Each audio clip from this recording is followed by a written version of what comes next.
Benvenuti in un nuovo video, fedelissimi. Allora, un video che non so se considerare gita, escursione o meno. Ancora materiale registrato anni fa. È un viaggio in treno, un viaggio che per un napoletano può sembrare scontato, ma che tantissimi turisti in ogni parte del mondo vorrebbero fare. È un viaggio tra San Giovanni a Teduccio e Torre del Greco. In questo viaggio riprendo, oltre il paesaggio di Napoli, perché il treno cammina lungo la costa, anche alcuni edifici storici. È una linea storica perché è la più antica della penisola italiana. Il tratto tra San Giovanni e Portici fa parte della prima linea ferroviaria della penisola italiana, la Napoli-Portici, inaugurata il 3 ottobre del 1839 da re Ferdinando II, re del Regno delle Due Sicilie.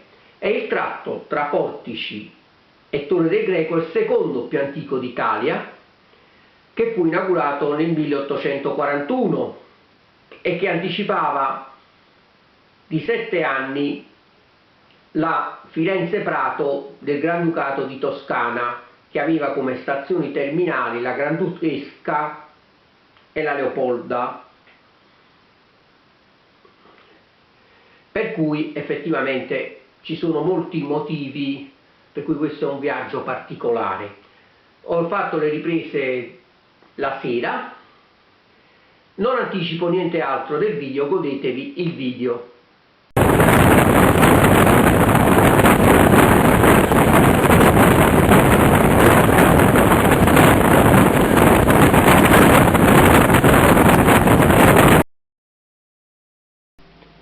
Arriviamo all'opificio di Pietrarsa, dove dal 1842 al 1860 si costruivano le locomotive per i treni delle ferrovie del Regno delle Due Sicilie.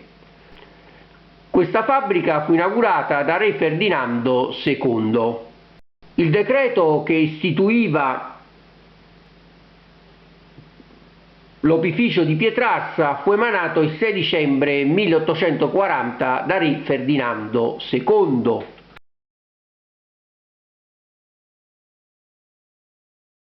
Il panorama di Napoli visto dal treno, che praticamente si può vedere tutta la costa napoletana. Abbiamo superato Pietrarsa, ci avviciniamo a Portici.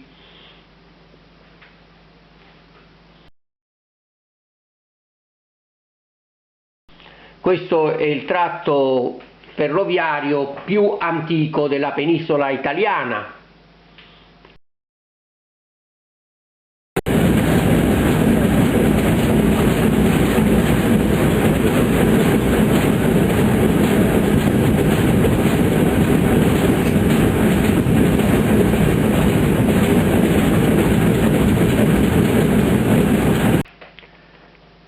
Questo è il traghetto che da Napoli va a Palermo tutte le sere.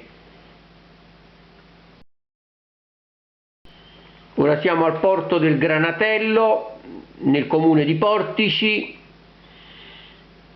e qui arrivava la linea ferroviaria, la Napoli-Portici.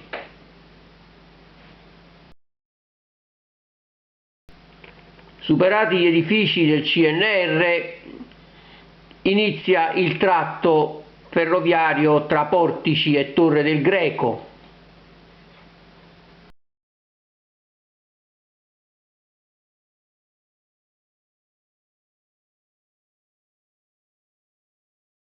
La zona che il treno attraversa fino a Torre del Greco è nota come il Miglio d'Oro.